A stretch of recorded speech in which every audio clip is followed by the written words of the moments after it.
తిరుమలలో కల్తీ నెయ్యి వ్యవహారంపై దర్యాప్తు కొనసాగిస్తోంది సిట్ బృందం. దర్యాప్తులో భాగంగా తిరుమలలోని మార్కెటింగ్ గోడౌన్ దగ్గర సుదీర్ఘంగా రికార్డులను పరిశీలించింది. 2 ట్యాంకర్ల నుంచి నెయ్యి సేకరించి ల్యాబ్ టెస్ట్ కు పంపిన సిట్ ఆల్ఫా, కేఎంఎఫ్ కంపెనీలు సరఫరా చేసినటువంటి ఆ నెయ్యిని పరిశీలనకు పంపించింది.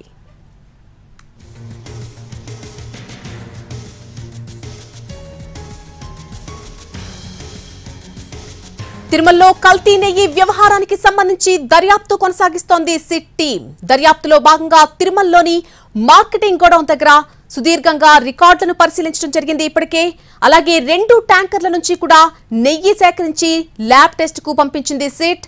ఆల్ఫా, కేఎంఎఫ్ కంపెనీలు సరఫరా చేసినటువంటి ఆ నెయ్యిని పరిశీలనకు పంపించింది సిట్ బృందం. ఇదే విషయానికి సంబంధించి పూర్తి అప్డేట్ మా ప్రతినిధి మోహన్ ప్రసాద్ అందిస్తారు. తిరుమల నుంచి మోహన్ ప్రసాద్.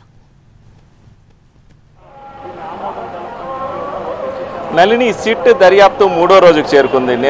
మొదటి 2 రోజుల పాటు తిరుపతిలోనే తమ దర్యాప్తును నిర్వహించినటువంటి సిట్ ఇవాల్టి రోజు పూర్తిగా కూడా తిరుమలపై కేంద్రీకృతమైంది. తిరుమలకు సంబంధించినటువంటి మార్కెటింగ్ గోడౌన్, అదేవిధంగా ల్యాబ్ టెస్టింగ్ సంబంధించినటువంటి ప్రాంతాలలో సిట్ దర్యాప్తు కొనసాగిస్తుంది. ఉదయం నుంచి కూడా ఐజీ త్రిపాఠి, అదేవిధంగా డిఐజీ గోపీనాథ్ జెట్టి, ఎస్పీ హర్షవర్ధన్ రాజుల నేతృత్వంలో ఉన్నటువంటి సిట్ బృందం, ఒక ఏఎస్పీ, 2 డిఎస్పీలు, 3 సీఏలతో కూడినటువంటి బృందం ఈ ప్రాంతానికైతే చేరుకున్నారు. ఉదయం 10:30 గంటల నుంచి కూడా ఇక్కడ ఉన్నటువంటి గోడౌన్లో ఉన్నటువంటి రికార్డుల పరిశీలన అయితే జరిపారు. స్వామివారికి సంబంధించినటువంటి లడ్డూ ప్రసాదాల తయారీకి సంబంధించినటువంటి ముడి సరుకులు ముందుగా ఈ ప్రాంతానికి చేరుకుంటాయి. ఇక్కడ వాటిని నిల్వ ఉంచుతారు. అటు తర్వాత వాటి వినియోగానికి సంబంధించినటువంటి డిమాండ్ మేరకు ఇక్కడ నుంచి అయితే సప్లై చేయడం జరుగుతుంది. దీంతో ఈ ప్రాంతంలో ఆ ముడి సరుకులను ఏ విధంగా భద్రపరుస్తారు, వాటిని రికార్డులో ఏ విధంగా నమోదు చేస్తారు, వాటికి సంబంధించినటువంటి టెస్టులు ఏ విధంగా నిర్వహిస్తారు అన్నటువంటి అంశాలపై ఉదయం నుంచి కూడా దాదాపు మధ్యాహ్నం వరకు కూడా ఐజీ త్రిపాఠి, అదేవిధంగా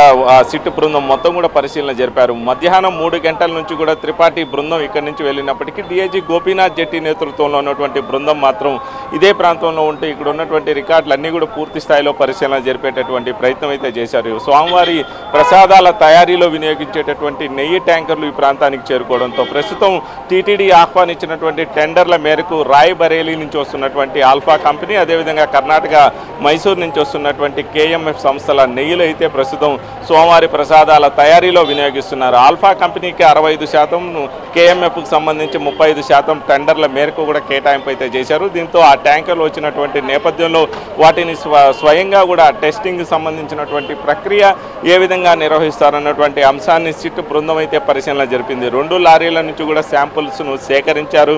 వాటిని పరిశోధన శాలకు పంపించారు. అక్కడ వీటికి సంబంధించినటువంటి టెస్టింగ్ ప్రక్రియ అయితే మొదలుపెట్టారు. వాటి రిజల్ట్స్ రావడానికి 2 రోజుల సమయం పడుతున్నటువంటి సమాచారంతో ఆ ప్రక్రియను కూడా సాయంత్రం వరకు కూడా పరిశీలన జరిపేటటువంటి ప్రయత్నం అయితే చేశారు. అటు తర్వాత ఈ నెయ్యి ట్యాంకర్లు సంబంధించి భద్రపరిచేటటువంటి ప్రాంతానికైతే ఏఎస్పీ వెంకట్రావు నేతృత్వంలోని మరో బృందం వెళ్ళింది. ఆ ప్రాంతంలో స్వామివారి ప్రసాదాలకు సంబంధించినటువంటి తయారీలో వినియోగించే నెయ్యిని ఏ విధంగా భద్రపరుస్తారు, అక్కడి నుంచి ఆలయంలోకి ఏ విధంగా తరలిస్తారు వంటి అంశాలను ప్రస్తుతం వెంకట్రావు నేతృత్వంలో ఉన్నటువంటి సిట్ బృందం పరిశీలన అయితే జరుపుతుంది. మరోవైపు ఐజీ నేతృత్వంలోని బృందం మధ్యాహ్నం నుంచి కూడా పోలీస్ గెస్ట్ హౌస్కే పరిమితమయ్యారు. అక్కడ ఉదయం నుంచి కూడా జరిగినటువంటి దర్యాప్తు అంశాలు, అదేవిధంగా నిన్నటి రోజు జరిగినటువంటి అంశాలు మొత్తం కూడా పరిశీలన జరిపారు. తదుపరి రేపటి రూట్ ప్లాన్ ఎలా ఉండాలన్నటువంటి అంశాలపై వారి మధ్య చర్చ జరిగినట్లు తెలుస్తుంది. రేపటి రోజున ఏ విధంగా విచారణ కొనసాగించాలన్నటువంటి అంశాలపై వారు దృష్టి సారించినట్లు తెలుస్తుంది. ఇక సాయంత్రం వరకు కూడా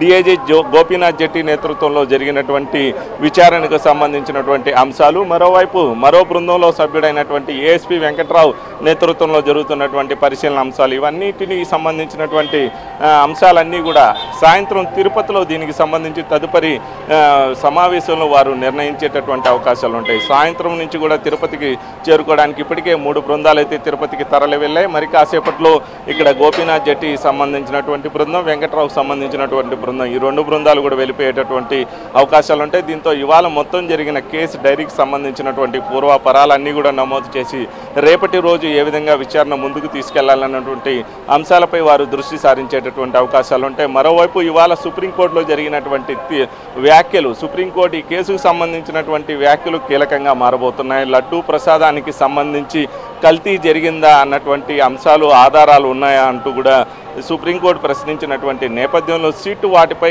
ఏ విధంగా దృష్టి పెడుతుంది, వాటికి సంబంధించినటువంటి ఆధారాలు ఏ విధంగా సేకరిస్తుంది అన్నదే ప్రస్తుతం ప్రశ్నార్థకంగా మారింది. ఇక సిట్కు సంబంధించి కూడా సిట్నే కొనసాగించాలా లేక అంతకు మించినటువంటి దర్యాప్తు సంస్థను నియమించాలా అన్నటువంటి వ్యాఖ్యలు సుప్రీంకోర్టు చేసింది. ఇదే అంశాన్ని సంబంధించి కూడా కేంద్ర ప్రభుత్వానికి జరిగినటువంటి సొలిటర్ జనరల్ తుషార్ మెహతా సూచనలు సలహాలు స్వీకరించేందుకు సుప్రీంకోర్టు వ్యాఖ్యలు చేసినటువంటి నేపథ్యంలో సిట్కి సంబంధించినటువంటి దర్యాప్తు మరింత వేగవంతంగా ముందుకు సాగుతుందా లేక 3వ తేదీ సుప్రీంకోర్టు చేసేటటువంటి ఆదేశాల వరకు వేచి చూసేటటువంటి పరిస్థితి కొనసాగుతుందా అన్నది ప్రస్తుతం ఆసక్తిగా అయితే మారింది. నల్లి right Mohan Prasad, thanks for the live update.